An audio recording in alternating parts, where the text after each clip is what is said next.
संघर्ष तो मनोज तरंगे पाटिल, तुम आगे बढ़ो।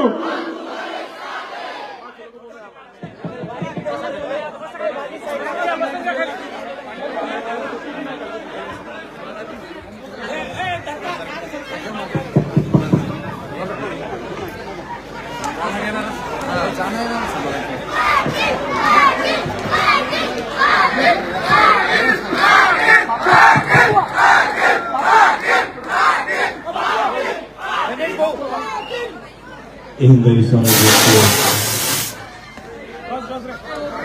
संस्थापक राजे छत्रपती शिवराय छत्रपती संभाजीनगर मधील जमलेल्या प्रमुख कार्यकर्त्यांना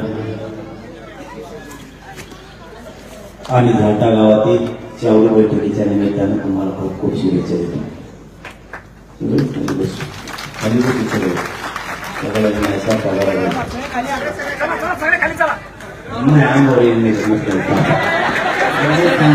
मी कसं सांगितलं मला माहिती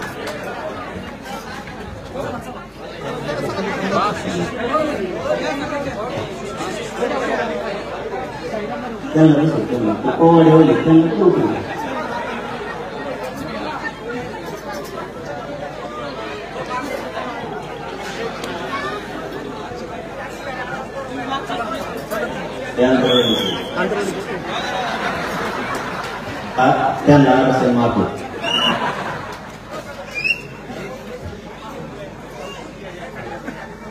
खरंच झाटा गावाने जे बोलून प्रगती केलं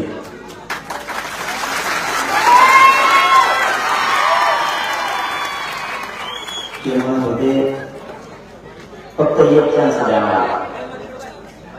लय दिवसाचं चाललं होतं त्यांचं. म्हणलं मग आपण संभाजीनगरची काम करणाऱ्या बांधवांची सगळ्याची जिल्ह्याच्या तिथंच बोलू आणि सगळे बांधव आज समाजाच्या न्यायासाठी एकत्र आला.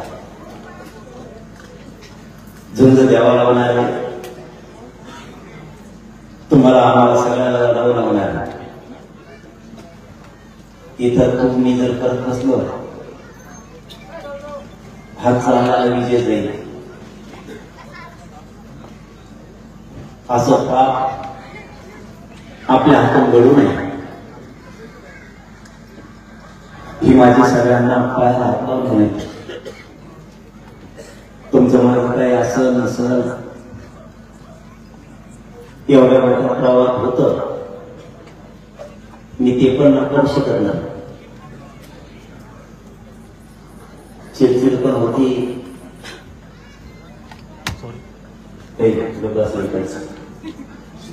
चिडचिड पण होती, हे पण खरं. माझ्याकडून सुद्धा कधी विसरला असाल तुम्हाला कधी फोन लावायचा, कधी बोलायचा. तुम्ही समाजामध्ये मायबाप विसरत चालला. त्याची भुंगाट तयार व्हायला विसरत चालला, सोडून देत चला. जो सोडून देतो तो विसरतो आणि पुढचं पाऊल उचलतो तो समाज नक्की प्रगतीकडे गेला असतो. माझ्यासाठी नाही, तुमच्यासाठी नाही, या समाजासाठी सगळ्यांनी मनभेद मतभेद बाजूला ठेवलं. आणि मला तरी असं वाटतं तुमची मान खाली होईल असं शक्य तुम्ही नाही पावलं उचललं 2 वर्षात.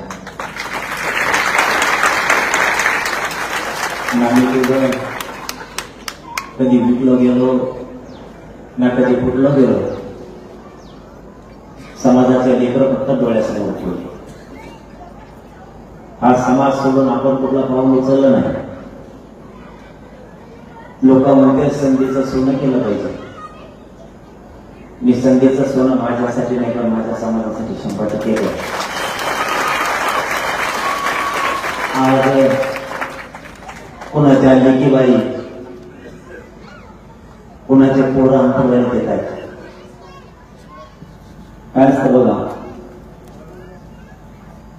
समाजाच्या जे चेहऱ्यावरचा आनंद बघितल्याच्या नंतर सगळं दुःख विसरून जातं. मला पण खूप त्रास आहे. तुम्हाला वाटतं इतकं सोपं जीवन माझं सुद्धा नाहीये, समजून घ्या.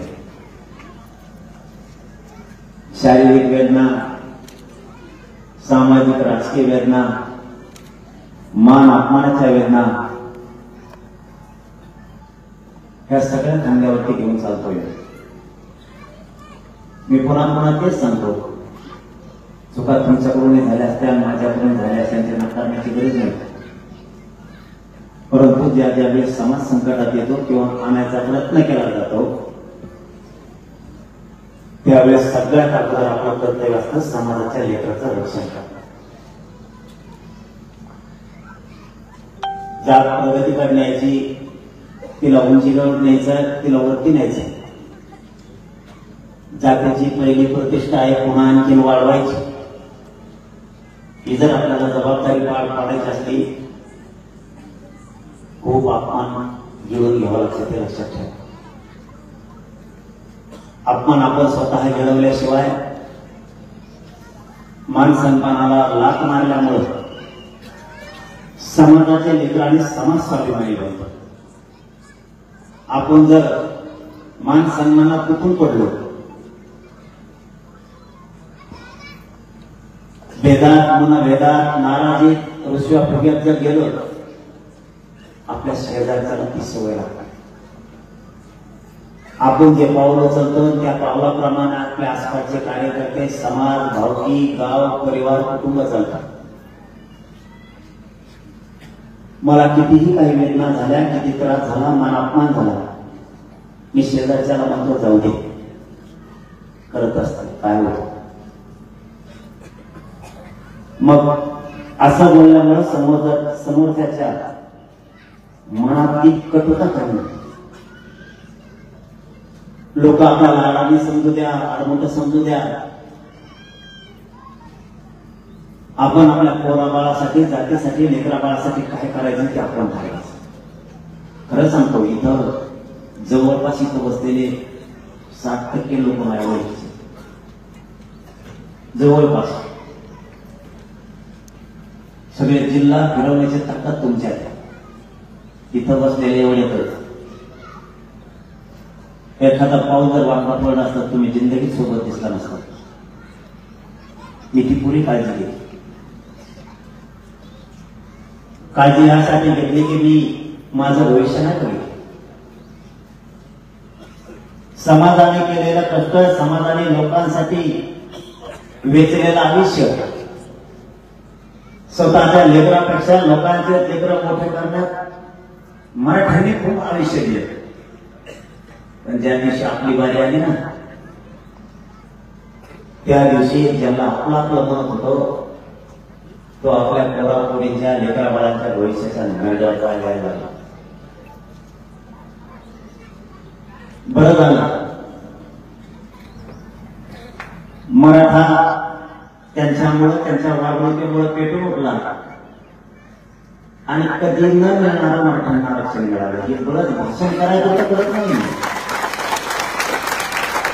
तुम्ही जर येडे असते ना तर म्हणले असते बस कर गप्पा, भाषण ऐकून ऐकून कंटाळला.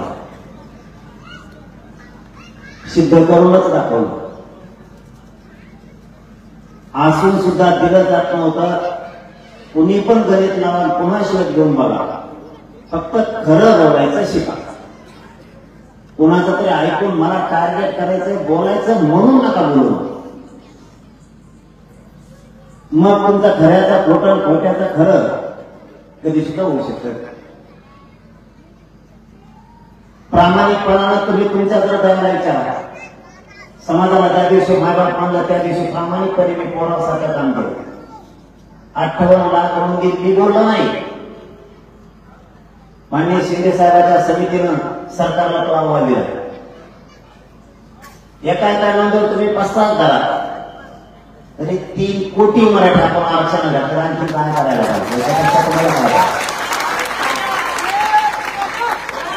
हे भाषणात बोलून जाईल. भाषण संपल्याच्या नंतर, कार्यक्रम ही बैठक संपल्याच्या नंतर तुम्ही सगळ्यांनी कोट्यात ठरविलं असता. मुलींच्या मोफत शिक्षणाचा विषय असेल, कितीक सांगा तितके.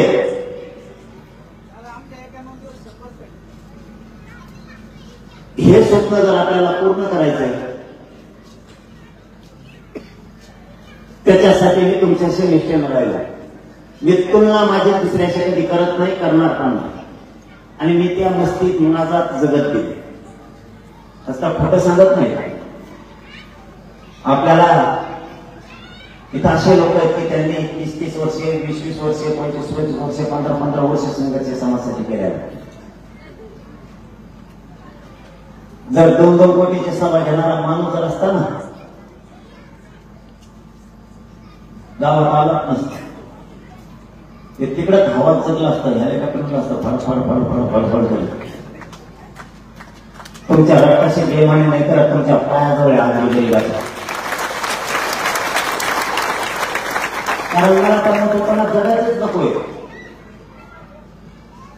मी 20 असले तरी जातो, 50 असले तरी जातो, 10 लाख असले तरी जातो. कारण त्या गरीबाला माझ्याकडून अपेक्षा ती पुरी करायचा फक्त मी प्रयत्न करतो. आणि असं तसं करत नाही. अरे हे म्हणून जरा घे, तुमच्या पायावर जीव सुद्धा द्यायला तयार आहे, पण हाताळायला तयार नाही. मला जर सरकारने असं काही म्हणलं ना, तुला आरक्षण देतो, तुझ्या समाजाला आरक्षण देतो, तुझ्या अंगाचं कातड काढून आम्हाला दे, एक सेकंद सुद्धा लावणार नाही, सगळं कातड अंगाचं काढून सरकारला. कारण बेगडीकरण करणारा मी नाही. हा एक गोष्ट खरी आहे, मला मोहर कोणी शेंगा आणली करावी, ही गोष्ट खरी आहे. कारण मी कुठं दोषीच नाही. तरी कुणाचं तरी ऐकून उगाच बोलायचं जर म्हणलं तर मग आता मराठ्याचा म्हणल्यावर राग येणारच ना. आपण सगळे पाटलंच. तुम्हाला नाही करायला फोन नाही केला, मला फोनच नाही केला होते, नाही बोल दिलं, एखाद्या जय शिवराय नाही घातला रुसलाच. काही नाही असे रुसले, माझ्याकडे बघतच नाही. आता बघून तरी कोणाकोणाकडे काही काही म्हणजे हातच वर केला नाही मला. आता खोट्या म्हणायची आले हात वर करू. माझं एकच म्हणणं आहे, कोणाकडे बघाल, कोणाला जय शिवराय घालत नाही घालत, कोणाला फोन नसेल केलं, काही नसेल झालं, रुसू नका गाड्यावर. एकच डोक्यात ठेवा, त्यांचं शिका. बोलत नाही बोलत काय करल, पण आपल्या लेकरा बाळासाठी इमानदारी लढतोय ना. नाही बोलला आणि ताकदीने मुंबईला जाणार.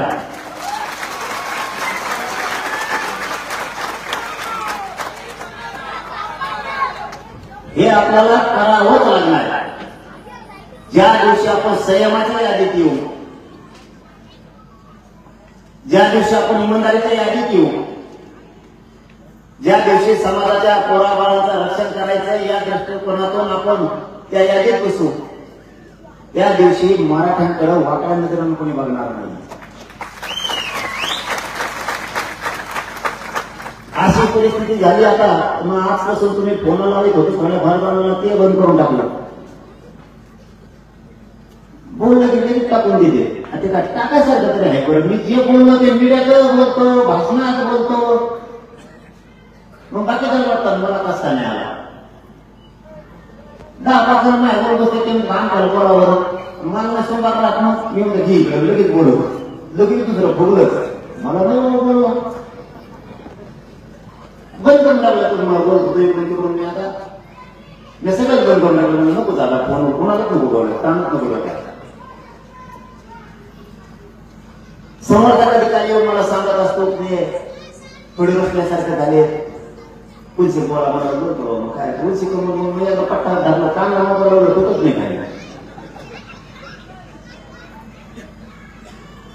भूमिका आपल्याला संयमाची ठेवावं लागणार आहे प्रत्येकासाठी. मी या संभाजीनगरच्या बैठकीला, घालटा काट्याच्या त्या धरटागावच्या बैठकीला यासाठी आलो. पुन्हा एकदा सांगतो, वेळ तुमच्या हातातली गेली नाही. संधीचं सगळेजण सोडून नका. पुन्हा 40 होता त्याला जिकडे जायचं तिकडे जाय. राजकीय पक्षातल्या सगळ्या मराठ्यांना पण सांगा,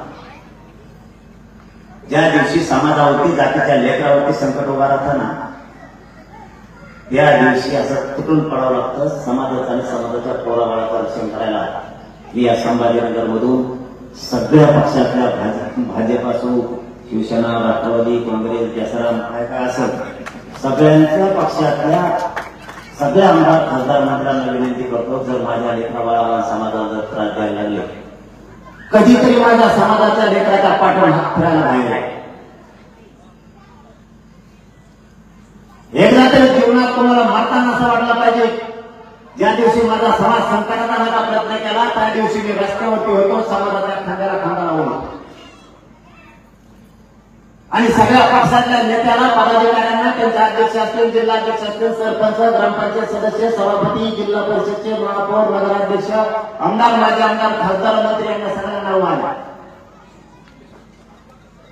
समाजाला कधीतरी वाटलं पाहिजे आणि तुम्हालाही वाटलं पाहिजे, समाज जर अडचणीत आणण्याचा प्रयत्न केला आणि माझ्या समाजाच्या लेकराला वाकड्या नजर जर बघितलं, रस्त्याने सुद्धा फिरू देणार नाही. एकदा गर्जना मराठी करा आणि त्या भूमिकेत तुम्हाला उतरावंच लागणार. काही नाही करून बोललं तर काय राव, काही नाही करून याच्यापेक्षा काय सांगतात बाळाजी. इथं बसलेल्या मराठीला सांगून टाका काय नाही केव्हा तुम्ही म्हणताल काय करताय आहे, मला काय कमायचंय, कुठं कमायचं असतं तर मागच मोठा घेऊन पळून गेलो असतं, तुम्हाला सापडू नसतं, इतकं दिले असतं मला. मी काय केली मला सांगा. समाजासाठी राजपाट करतो, उपाशी तपास राहतो, रक्त जातो, समाजाच्या लेकरांना मोठं करतो, रोज नरांतर देत राहतो. काल एक अशी गरीबाची लातूर जिल्ह्यातली मुलगी आली होती, त्यांचे आई बाप्पा रडून सांगत होते, मी माझ्या आयुष्यात पूर्ण ताकद पणाला लावली असती तरी माझी पोरगी मी कधीच एमबीबीएस करू शकलो नसतो. काल टॉपच्या कॉलेजला माझ्या लिखीचा नंबर लागला म्हणून सगळं गाव कुटुंब आनंद. एकट्या लातूर जिल्ह्यात 30 मुलं लागली, एकट्या लातूर मध्ये. ते मास्तर आलं, देत आलं, ते मला वाटलं नाव सांगू नका, माय मागायला लागलं. म्हणलं काय सांगत भाऊ, काय सांग. ते म्हणे 7 वर्ष इथून पाठीमागं 5 नाही तर 6 करोड लागायचे दरवर्षी. तुम्ही लातूरला यायचं कळलं, रातभर झोपलो नाही म्हणे, कव्हा येतो तुम्हाला दाखवतो. 30 पोरं पहिल्यांदा लागले म्हणे मराठीमध्ये, 30 पोरं पहिल्यांदा. आणि ते कोणतरी टप्प कॉलेज घेतो, राज्याचा डाटा मी घेतला ना, मग राज्यात किती लेखीवाडी गेले असते. आता पाठीमागच्या आठवड्यात भरती झाली महाविद्यालय, 750 लेकर गेले हो आपले. मग तुमचा माझा मतभेद आणता पुढं, तुमच्या माझ्या आपल्यात नसलेला समाजाचा बळी जायचा, तुमच्या माझ्या साध्या चिल्लर नाराजीमुळं समाज कशाला पणाला लावायचा. आपल्याला आपलं काही असेल तर आपण बघू, समाज मग पणाला लावायचा. एकदा जर समाज मोडला ना, उठणार नाही. बरं तुम्हाला खोटं सांगत नाही, एकदा जर समाज मोडला तर उठणार नाही. मी एवढा तक धरून ये, माझी पाठणं थकलीत नाही, इतका तक धरून ये.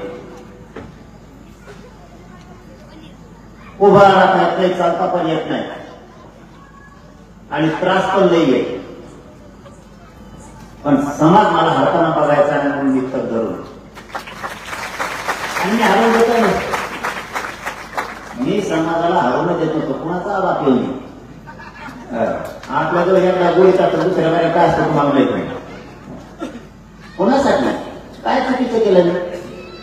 2 वर्ष वेळ दिला, काय पाहिजे आणखी तुम्हाला. या संभाजीनगरमधून सरकारमधल्या सगळ्या मंत्र्यांना सांगता आणि विशेष करून देवेंद्र फडणवीस साहेबांना सांगता.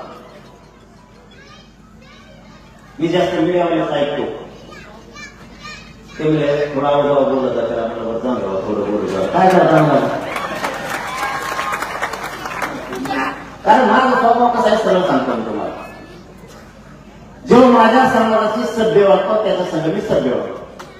आपला धंदाच कसा माझ्या समाजाची तुम्ही सभ्य वागत नाही, असभ्य वागता, माझ्याकडून सभ्य भाषेची तुम्ही अपेक्षा करता.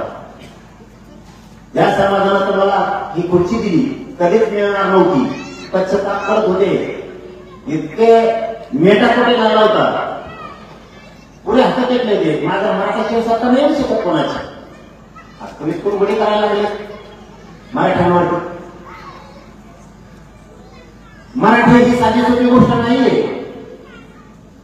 उगा मी शांत बस म्हणतो म्हणून कुठे शांत बसते, नाही तर ते अशा खऱ्या सांगते. ते म्हणतात बाळासाहेब थोडं मला बघायचं काय म्हणलं नको बाबा बस. हे जात उलट काही काही ओबीसीचे बांधव म्हणतात आपल्याला आंदोलनात असणार मराठी इतकी शांत कसं असतं ते कवच ऐकून घेतले. अरे म्हणलं बाबा मला कुणाचा त्या व्हायला कुणी म्हणतो तो पाटील आहे, मग पाटील म्हणले गेले भया मला सांगितलं आणि आपण सगळं ताईटच आहे. मला नुकसान न होता समाजाला काय जितकं देता येईल तितकं द्यायचा मी प्रयत्न करतो. तुम्हाला काय करायचं, दगड हाणणे तरी तुम्हाला आरक्षण पाहिजे आणि शांततेत केलं तरी आरक्षण पाहिजे. तुम्हाला काय देणं घेणार का, तुम्हाला आरक्षण देतो ना. तुम्ही फक्त शांत राहा, दगड पेट जरा कळू नको. आरक्षण मिळतं टेन्शन घेऊ नका. नुसतं गोटागोटीनं आरक्षण मिळतं असं काय नाही. मी याच्यापेक्षा काय करू, या राज्याला माहीत असावं. हे रडले शांत उभा राहा तिथे, त्याला नाही खाली पाहिजे. तुम्हाला काय करायचं, त्याला उभा राहायची सवय.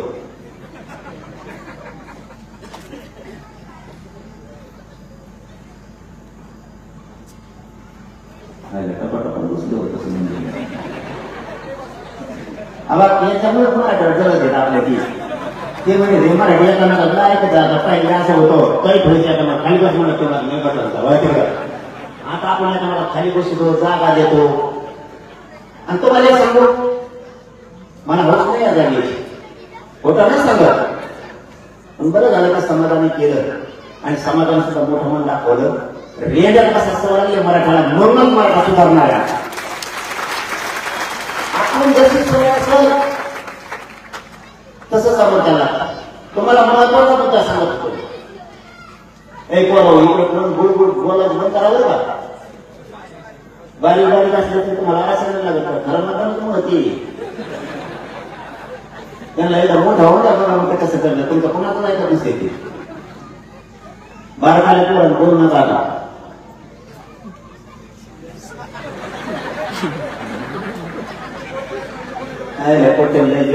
मला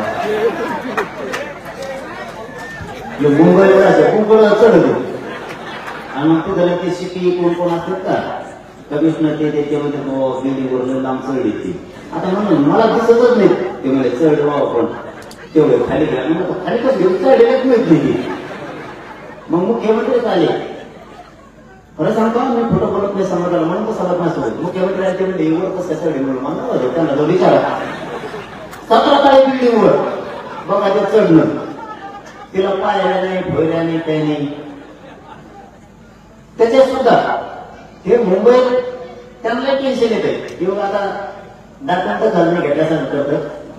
मला त्यांच्याच मंत्र्यांनी सांगितलं बघ माझ्या घरात मोठा असं होतो ते म्हणजे त्याला फुल टेन्शन आलंय पण ते दाखवतोय असं नाही त्याला खंडा नाही का घेतच नाही. कोणाला असं टाकत असतो बरंच छातीकडे जातो मी छाती काढून ते घेता एवढी एवढी सगळी काढून टाकतो. तसं झालं तेच ते घाबरल्यासारखं दाखवत नाही फक्त आणि मग ते येतं. आणखी मराठी दखलच नाही घेतली असं असं चाललेलं आहे. पण त्यांचे मंत्रिमध्ये लय पातळ झाले. मी नाव सांगणार का कसं झालं घेऊ मंत्री म्हणला त्याला काय चाललं ते उगाच लोकांना काहीतरी गैरसमज जावा लोकांना काहीतरी वाटावं किंवा दखलच घेत नाही मराठीचा जवळ आला तरी काही नाही. आठवून सगळं घरगुती चालू करू आणि नसल्यात नसले खरगत आम्ही मुंबईत गेलो सुरू करू मुंबईतच घरगुती सुरू होते. त्याला काय मी अशा बघत नाही काही मी कधी आशावर जगत नाही. मला माझ्या मराठ्यावर विश्वास आहे, मला माझा स्वतःवर विश्वास आहे. आम्ही लढून मिळून मी कट्टर आहे उपोषणाला. मरून जर वापस नाही आलो ना तर मग बोला. एक तर आरक्षण घेऊन येणं देताना मरूनच येईल. मैदान सोडणार नाही. तसं मैदान सोडणारे आव्हान आपले क्षेत्रीय मराठ्यांच्या कुळात वाढलं. क्षेत्रीय मराठ्यांकडे दोनच विषय असते. मैदानात जर उतरलं विजयाचा खेळा लावून वापस यायचं नसता, मरून वापस यायचे. क्षेत्रीय मराठ्यांचं लागतं. आता अर्धा सोडूच नसतो. फळकोटा नाही पडत. एक वर्षभर केलं, 2-3 महिने केलं, बस जरा आता कव्हर करू, तुकडाच काढणार आरक्षणाचा. अर्धवट नाही सोडणार. मी वेळ देऊ किती? काही लोकांना वाटत असेल यांनी सरकारसह चर्चा करावं, वेळ द्यावा. किती वेळ देऊ भाऊ? तुम्हाला कसं आठवत का? शेवटचं मुख्यमंत्र्याच्या वतीनं मुद्दाम सांगतोय, राज्य ऐकतंय सगळं, तुम्हाला पण माहित असं म्हणून पुन्हा पुन्हा आठवण करून देतोय. आणि ज्यांना ज्यांना मुंबईत वाटतंय की आमच्यामुळे ट्रॉफिक जाम होईल किंवा मुंबई जाम होईल, खास करून मुंबईकरांसाठी पण सांगतो. या छत्रपती संभाजीनगर मधून जाहीरपणा सांगतो, आता शेवटचं क्वेश्चन झालं त्यावेळेस सुरेश देसाई आले होते आणि त्यांनी सांगितलं मला मुख्यमंत्र्यांनी पाठवलं. हे सगळे मीडियात आले. आत्ताच सरकार स्थापन झालं. ऐका बघा, आत्ताच सरकार स्थापन झाले. मी म्हणून झालं 1 महिन्यात वेळ घ्यावा, कारण त्यावेळेस 3-4 महिने झाले होते. 3 महिने 1 महिन्याचा वेळ घ्या. ते म्हणले 3 महिन्याचा वेळ घ्या. आता सरकार स्थापन करून 8 महिने झाले. म्हणजे त्यांना देतात 3 महिन्याची वेळ, 6 महिने झाले. दुप्पट. मुंबईकरांना सांगणे चूक आमची का त्यांची तुम्ही सांगा. गॅजेटियर तिन्ही पण हैदराबादचे असं 11 महिने झाले. 11 महिने घेतलेले. कधी लागू करायचं? काय त्याच्यात वाचण्यासारखं? तुम्ही जर म्हणता मला अभ्यास करायचा, मला वाचायचं, त्यात वाचण्यासारखं काय?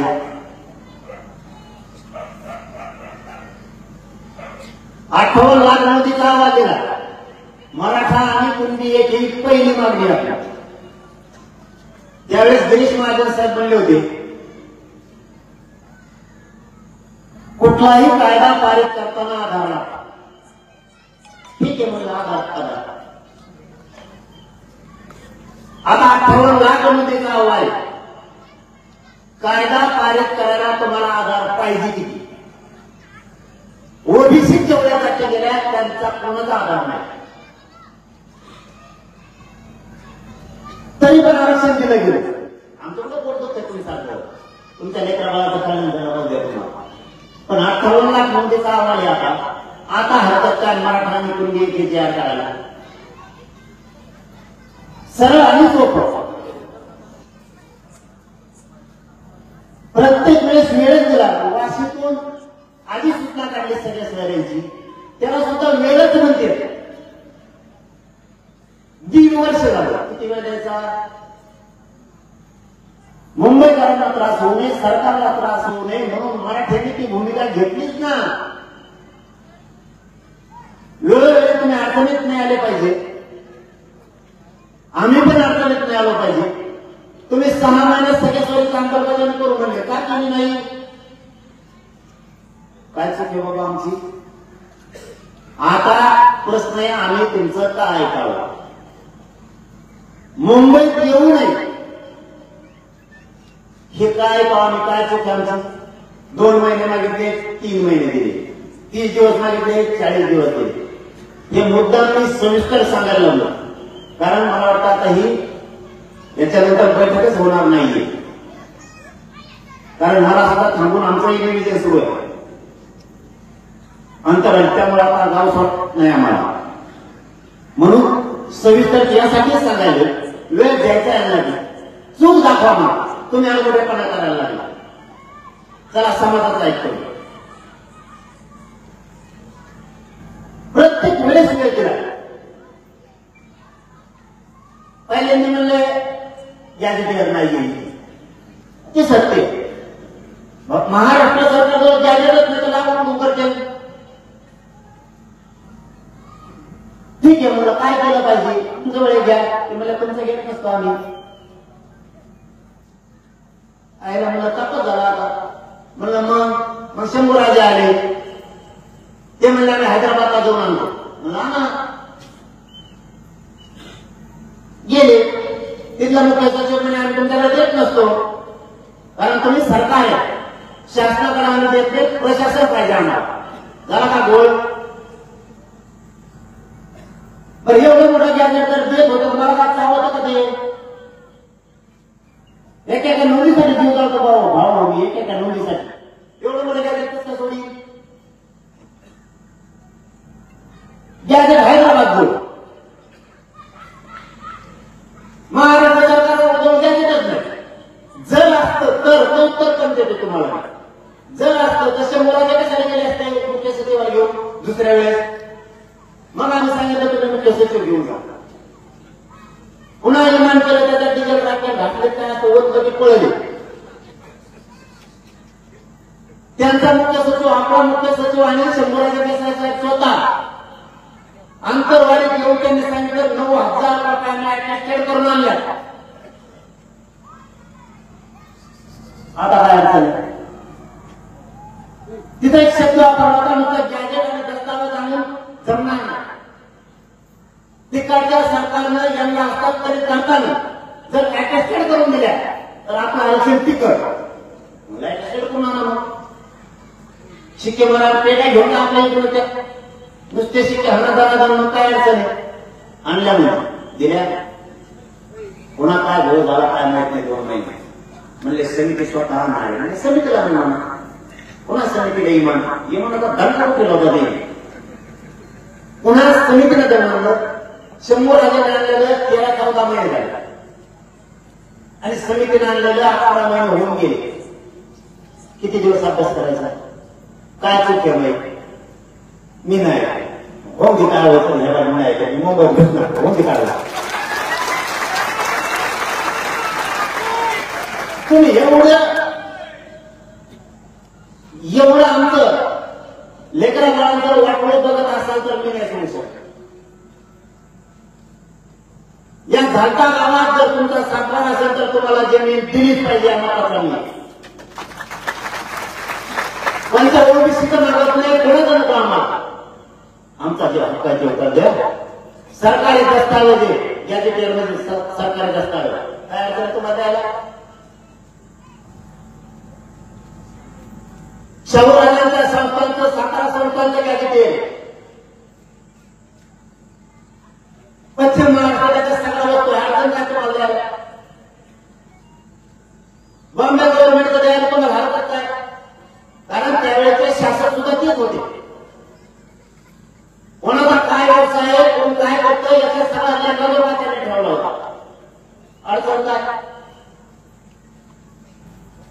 तुम्ही हसून जर देणार 70 मध्ये आवडला याचा अर्थ असा होतो जाणून बुजून आपल्या लेकरा बाळाचं वाटोळ करायला ते निघाले. याचा अर्थ दुसरा होत. आता तुम्ही आणि आपण ठरवायचं वाटोळ होऊ द्यायचं का आरक्षण आणायचं. कारण काय लक्षात ठेवा, एकदा जर लेकरा बाळाचा वाटोळ झाला तर पुन्हा संधी नाही. शिक्षण निर्माण झालंय आता एवढी 60% गोष्ट होणार आहे. बीड जिल्ह्यात एक माझी मैत्री सांगू का? त्या नाही तो मला म्हणतो बीड जिल्ह्यात एक माझी मैत्री, त्यांच्या मुलाचा 6 महिन्यापूर्वी पेपर झाला. त्यांना नावाची चरित्र तुमचं सांगू का?